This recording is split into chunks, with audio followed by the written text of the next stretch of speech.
Okay, let me give you some nutrition basics 101 to help you through this 10-week program. First off is, if you just follow your meal plan in the app, you're going to have success. Like, it's set up so that it'll be super simple for you.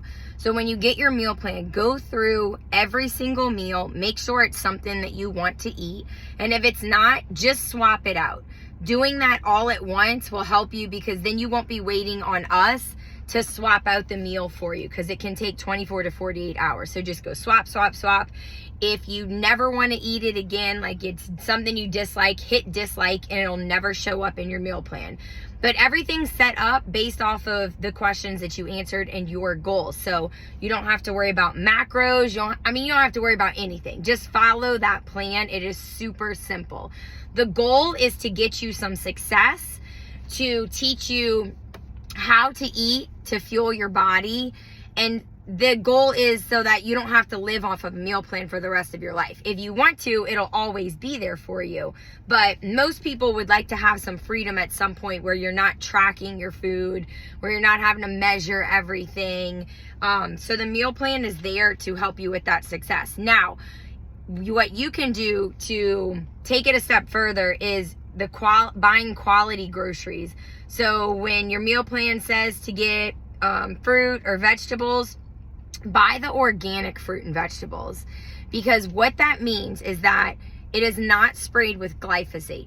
Glyphosate is a chemical that's found in Roundup, but it's also used as a pesticide on plants that are not organic. If it goes through the process of being certified organic, it is not allowed to be sprayed with glyphosate or other harmful chemicals like that. Glyphosate has been proven to cause cancer, infertility. It can cause other things too. So you don't want to eat glyphosate. And so I understand that sometimes organic could be a little bit more expensive. That is not always the case. That is a misconception. Sometimes it may, but the price you pay with your health if you're not eating organic is far worse, because you definitely don't want to have cancer or some other, like I'm telling you, it's poison for your body. So making sure that you buy organic, high quality foods, things that are as close to nature as possible. So God made the apple, eat the apple over the applesauce. You know, a lot of packaged things have extra sodium, extra sugar, dyes, artificial sweeteners, genetically modified ingredients, which means man-made, which means it's not good for you. Unfortunately, in America, our food supply sucks. There's a lot of things that are allowed to be included in our food in this country, whereas other countries don't allow it. And that takes a toll on our health. So getting the highest quality, fresh ingredients that are like farm to table without man touching them and doing all that, you know, adding stuff to them, that's going to be your best bet. All right, if you have a burger on your meal plan, you need to cook that burger, because the way you cook it at home is always going to be healthier than what they do in a restaurant.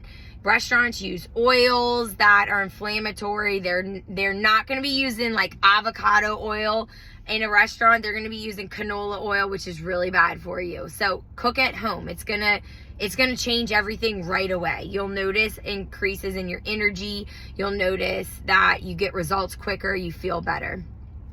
You have nothing to worry about with your macros, because that's all figured out for you. Just follow your meal plan. Now, in one day, if you have, you know, let's say 1,800 calories as your goal and whatever your macros are, you could essentially eat that. Like, you don't have to split your meals up. Your meals are split up based off of how many you said you wanted to eat in a day. But ultimately, you need to just get those calories and those macros in your day. So if you can't sit down for lunch and you have to eat that a little bit later, it doesn't matter. It doesn't matter how you split up the meals. It doesn't matter if you eat 2 meals, 3 meals, 5 meals. You just need to get those calories in. The benefit of spreading your meals out is that you're likely to have less cravings. Most people who eat one meal or who eat 2 big meals, throughout the day, they have highs and lows in their blood sugar, which means highs and lows in their energy, which also means more cravings, which means it's harder to stick to the plan. If you're constantly exhausted, you're more likely to have a craving. You're more likely to give into that. So if you make it a habit of spreading your meals out where like every 3 to 4 hours you're going to food and eating something, that's going to help keep your blood sugar level, which is going to help decrease cravings, which is going to increase your energy and keep that level. And it all just makes it easier on you. It makes you feel better throughout the day so that you're not going from highs and lows and having crashes. That's the benefit of that. Okay, that is all for this lesson. The goal is to fuel yourself like an athlete. Okay, so we're in this 10-week stretch. We're going for big goals. We have goals over excuses. And you're an athlete. You are training for something. You're getting 2 workouts in most days, a workout and a 30-minute walk. So that means that you need to treat this like it's your job. Because for 10 weeks, it is your job.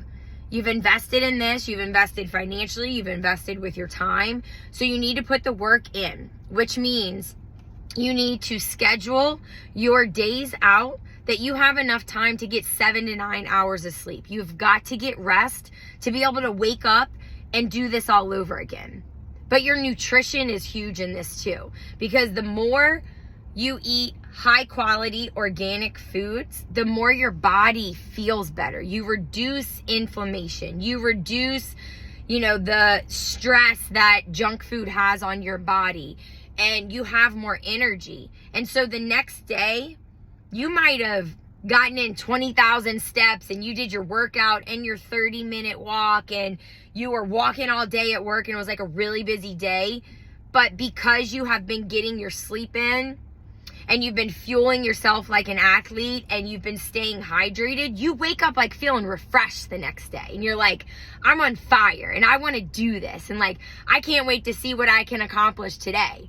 You might even be excited to like add some more minutes onto your walk. I'm telling you, the power of rest and nutrition is huge. And that is part of your job right now. We want, when we're done with this 10 weeks, to feel so amazing. Like you want to feel energized at the end of this 10 weeks and so proud of your physical results, so proud of your mental results, how you just completely transform yourself and you're like this picture of health.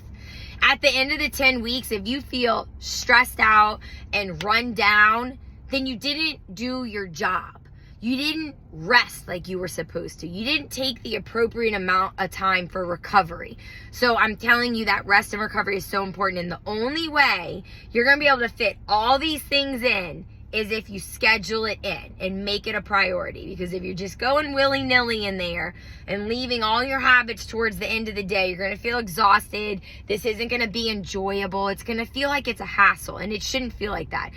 Every day you should feel like more excited to work at this, more excited to see what kind of results you can get, and just feel the mindset shift, the shift in your health and your energy. All right, let's wrap it up. That's good for right now. Check back in. I'll have some more advice for you. We're going to keep trucking along. We're doing this together. Have a great day.